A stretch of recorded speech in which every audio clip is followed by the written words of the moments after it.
Hello students, आज हम कर रहे हैं एक्सरसाइज 14.2 का क्वेश्चन 6 एंड 7। क्वेश्चन 6 देखेंगे। 3 सिक्कों को एक साथ 30 बार उछाला गया, प्रत्येक बार चित आने की संख्या निम्न है। ये हमें गिवन है कि हमें पहले भी देखा था इस क्वेश्चन को 15 चैप्टर में हमने यूज किया था कि या तो एक सिक्के पर आएगा हेड, या हो सकता है एक सिक्के पर हेड आए, या दो पर, या तीनों सिक्कों पर हेड आए। तो ये हमें गिवन है। अब हमने क्या करना है, इन आंकड़ों के लिए एक बारंबारता बंटन सारणी बनानी है। फर्स्ट क्वेश्चन में हम बना चुके हैं सारणी, सेम वैसे ही बनाएंगे। तो पहले हम अपनी सारणी तैयार करते हैं जिसमें हमने कॉलम बनाने हैं। तो ये हमने कॉलम बनाए हैं। पहले कॉलम में हमने लिखा है चित की संख्या, कि चित कितनी बार आता है। या तो चित 0 बार आता है, या 1 बार, 2 बार, या 3 बार। अब हमने सारणी में से गिनना है कि 0 बार चित की संख्या क्या है। तो हम यहां से गिनेंगे कि 0 कितनी बार आया हुआ है और टिक लगाते जाएंगे। 1, 2, 3, 4, 5 और 6। 0 कितनी बार है? 6 बार। तो यहाँ कैसे लिखेंगे हम? बारंबारता में 6 लिखना है और मिलान चिन्ह में हमें किस तरह से बनाना है? 4 लगातार, 5वां इसके ऊपर और 1, ये हो गए 6। अब 1 गिनेंगे कितनी बार है? 1, 2, 3, 4, 5, 6, 7, 8, 9, 10। 1 कितनी बार है हमारा? 10 बार। तो बारंबारता में लिखेंगे 10 और मिलान चिन्ह में ये हो गए 5 और 5, 10। अब 2 गिनेंगे और 3 गिनेंगे। 2 कितनी बार है? 1, 2, 3, 4, 5, 6, 7, 8 और 9 बार। 2 कितनी बार है? 9 बार। 3 भी गिन लेते हैं कितनी बार है? 1, 2, 3, 4, 5 बार। अब हमने ये भी देख लेना है कि हमने सब पे टिक लगा दिया है ताकि हमारे सारे काउंटिंग में आ चुके हैं। तो 2 देखा था हमने कितनी बार है? 9 बार और 3 है 5 बार।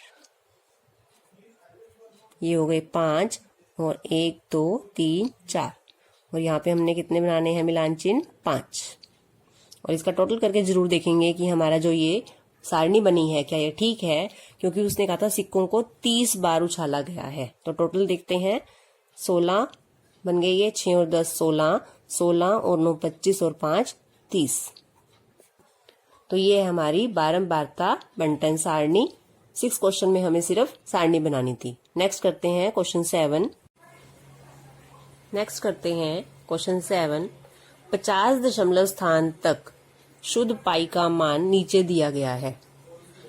वैसे हम क्वेश्चन में 3.14 यूज करते हैं, लेकिन ये पाई की पूरी वैल्यू दी गई है जिसमें दशमलव के बाद 50 स्थान दिए गए हैं। दशमलव बिंदु के बाद आने वाले 0 से 9 तक के अंकों का एक बारंबारता बंटन बनाइए। और दूसरा प्रश्न है, सबसे अधिक बार और सबसे कम बार आने वाले अंक कौन से हैं? सबसे पहले हम बारंबारता बंटन सारणी बनाते हैं। हमें अंक, मिलान चिन्ह और बारंबारता ये कॉलम बनाने हैं। अब हमने यहाँ से अंक देखने हैं कि कौन सा अंक कितनी बार आया है। हमारे पास 1, 4 सभी अंक हैं, 0 से लेके 9 तक के यहाँ पर दशमलव के बाद सभी अंक हैं। तो हम यहाँ पे 0 से 9 तक लिखेंगे और फिर गिनेंगे कि 0 कितनी बार है, 1 कितनी बार है, 2 कितनी बार है। अब हम गिनेंगे कि 0 अंक कितनी बार आया है दशमलव के बाद। तो दशमलव के बाद वाले अंकों में आपको 0 गिनना है।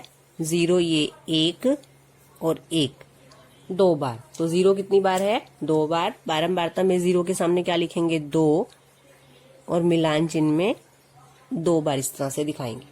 अब हमने गिनना है 1 कितनी बार आया है दशमलव के बाद। 1, 2, 3, 4, 5। तो यहाँ पे हमने देखा 1 कितनी बार है? 5 बार। तो बारंबारता में क्या लिखेंगे? 5 और यहाँ पे मिलान चिन्ह में हम 5 दिखाएंगे। अब हम 2 गिनते हैं, 2 कितनी बार आया है। 1 2 3 4 5 कितनी बार है 2 5 बार। तो बारंबारता में क्या लिखेंगे 5 बार,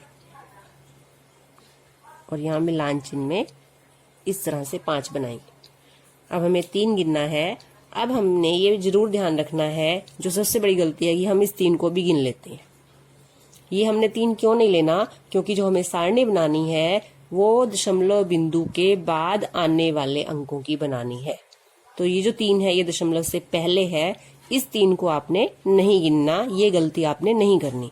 तो यहां से स्टार्ट करेंगे गिनना, यहां से 3 गिनेंगे 1 2 3 4 5 6 7 8।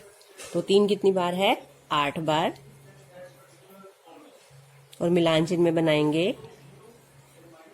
5 6 7 8। अब हम 4 गिनेंगे, 4 कितनी बार है 1 2 3 4। तो 4 कितनी बार है 4 बार।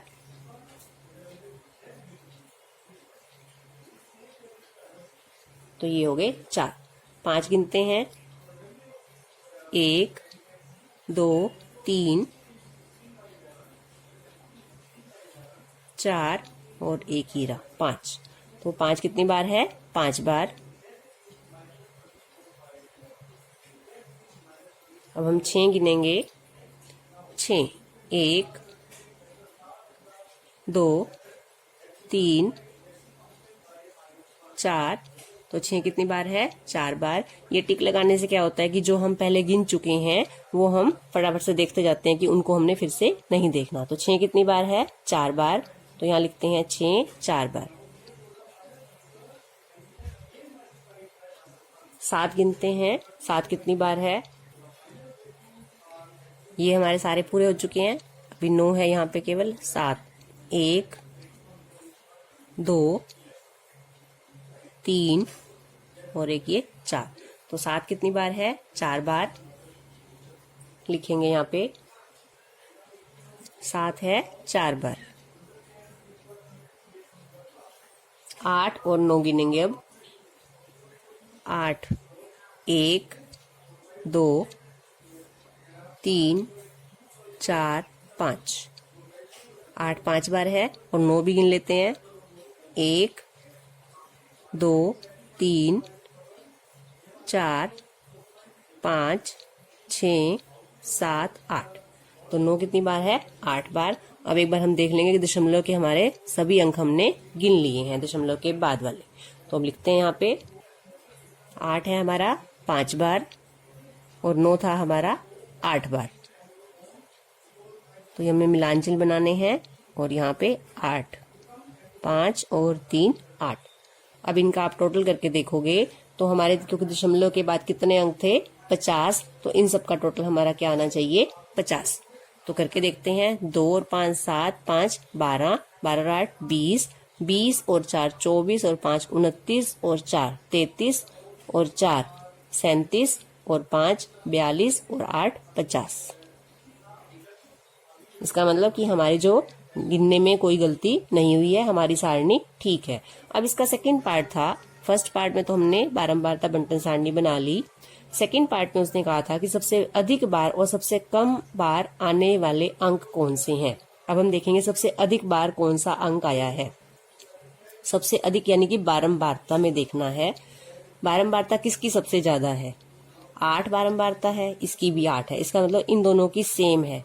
8 कितनी, कौन सा अंक है ये 3 अंक है 3, और वो आया है 8 बार। ऐसे ही 9 भी कितनी बार आया है 8 बार। तो सबसे अधिक बार आने वाले अंक